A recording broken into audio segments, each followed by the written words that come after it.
प्रथम राजावली अध्याय 10। अनंतर शिबा देशर राणी सदाप्रभु नाम संबंधरे सलोमनकर सुख्याति शुणी निगूढ़ प्रश्न द्वारा तांको परीक्षा करिया आसिला। से सुगंधी द्रव्य और अति प्रचुर स्वर्ण और मणिवाहक उष्ट्रगण संगे नहीं महासमारोह रे जेरुसलेम को आसिला। पुणी से सलोमन को निकट को आसी अपना मनरे जहा जहा थिला से सबु विषय रे तांको संगे कथावार्ता कला। तहिरे सलोमन तार समस्त प्रश्नर उत्तर कले। राजांकर बोधागम्य कौनसी विषय नथिला, से ताहाकू सबु कहिले। पुणी शिबार राणी सलोमनकर समस्त ज्ञान और तांकर निर्मित गृह और तांकर मेजर खाद्यद्रव्य और तांकर भृत्यमानक आसन और तांको मंत्री मानक सेवा और सेमानक वस्त्र और पानपत्र बाहक गण और सदाप्रभुଙ୍କ गृह को उठी जाय ताहार पाबछ एई सबु देखि से हतज्ञान हैला। तो से राजा को कहिला, मु आपना देश रे थाई आपनक कार्य और आपनक ज्ञान विषय जो संवाद पाइतिली ताहा सत्य।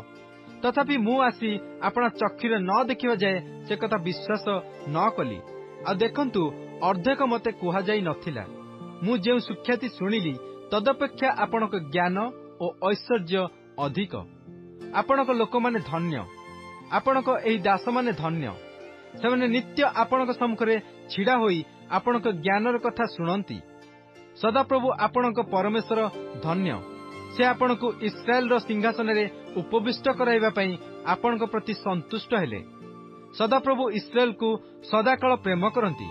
एहेतु विचार और न्याय करियाकू आपनकु राजा कले। एउतारे से राजांकु 120 तालंत सुना आउ अति प्रचुर सुगंधी द्रव्य और मणि देला।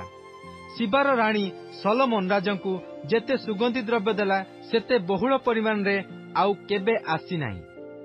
आउ हिरम रो जे जहाज रे ओफिर रु सुना आसिला से सबुरे मध्य ओफिर रु अति प्रचुर चंदन काष्ठ और मणि आसिला।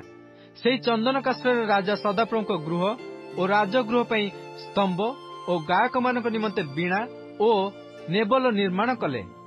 ए रूप चंदन काष्ठ आज जाए केबे आसी नाही कि देखा नाही।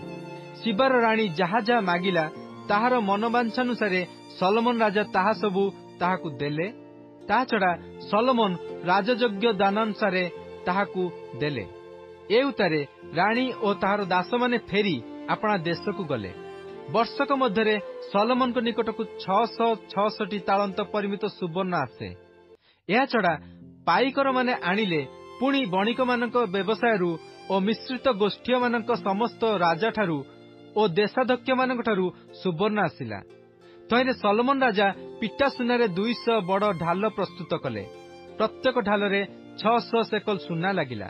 आउ से पिटा सुनारे 300 ढाल प्रस्तुत कले। प्रत्येक ढाल रे 300 शेर सुना लागिला। आउ राजा लिबानन अरण्य गृह रे ताहा सबु रखिले। आहुरी राजा हस्तिदंतर गोटे बृहत सिंहासन निर्माण करी अत्युत्तम सुवर्ण रे मड़ाइले। सेई सिंहासन 6 पाबच थिला। सेई सिंहासन उपरी भागर पछआडे गोलाकर थिला और आसन दुई पार्श्वरे 2 हस्तावलंब थिला और सेई हस्तावलंब निकटरे 2 सिंहमूर्ति छिड़ा होइथिले। आउ सेई 6 पाबच उपरे 2 पाखे 12 सिंहमूर्ति छिड़ा होइथिले। ए रूप सिंहासन कौनसी राज्य रे प्रस्तुत होई नथिला। सलोमन राजांकर पानपात्र सब सुनार थिला और लिबानन अरण्य गृहर समस्त पात्र सुधा सुवर्णर थिला। रूपार किछि नथिला। सलोमन को समय रूपा किछि बोली गणा नहिला, कारण समुद्र रे हिरम रो जहाज संगे राजांकर तर्शीसगामी जहाज थिला। सेई तर्शीस रो जहाज मान 3 वर्ष रे थरे सुना और रूपा हस्तिदंत और बानर और मयूर नहीं आसंती। एई रूपे सलोमन राजा ऐश्वर्य रे और ज्ञान रे पृथ्वीस्थ समस्त राजा को बळी गले। आ परमेश्वर सलोमन कर हृदय रे जेउ ज्ञान देइथिले तांकर सेही ज्ञानर कथा सुनिबाकू पृथ्वीस्थ समस्ते तांकर साक्षात करियाकू चाहिए। पुणी प्रत्येक लोक निरूपणानुसारे वर्षक वर्ष अपना अपना भेटी रूपे रूपा पात्र और सुना पात्र और वस्त्र और अस्त्र शस्त्र और सुगंधी द्रव्य और अश्व और खचर आनिले। आउ सलोमन ରଥ ଓ ଅଶ୍ୱରୋହୀମାନଙ୍କୁ ସଂଗ୍ରହ କଲେ। ତାଙ୍କର 1400 ରଥ ଓ 12,000 ଅଶ୍ୱରୋହୀ ଥିଲେ। ସେମାନଙ୍କୁ ସେ ରଥ ନଗରମାନରେ ଓ ରାଜାଙ୍କ ନିକଟରେ ଜେରୁସାଲେମରେ ରଖିଲେ। ପୁଣି ରାଜା ଜେରୁସାଲେମରେ ରୂପାକୁ ପଥର ପରି ଓ ବାହୁଲ୍ୟ ହେତୁରୁ ଏରୋସ୍ କାଷ୍ଠକୁ ତଳଭୂମିସ୍ଥ ଡିମ୍ବୁରି ବୃକ୍ଷ ପରି କଲେ। ଆଉ ସଲୋମନଙ୍କର ଅଶ୍ୱ ସବୁ ମିଶ୍ରରୁ ଅଣାଗଲା। ରାଜାଙ୍କର ବଣିକମାନେ ପ୍ରତ୍ୟେକ ପଲର ମୂଲ୍ୟ ଦେଇ ପଲ ପଲ କରି ପାଇଲେ। ଏହି ରୂପେ ସେମାନଙ୍କ ଦ୍ୱାରା ହିତୀୟ ଓ ଅରାମୀୟ ସମସ୍ତ ରାଜାଙ୍କ ନିମନ୍ତେ ହିଁ ସେ ସବୁ ଅଣାଗଲା। ପୁଣି ମିଶ୍ରର ଏକ ଏକ ରଥ 600 ରୌପ୍ୟ ମୁଦ୍ରାରେ ଓ ଏକ ଏକ ଅଶ୍ୱ 150 ରୌପ୍ୟ ମୁଦ୍ରାରେ ଆସିଲା ଓ ଗଲା।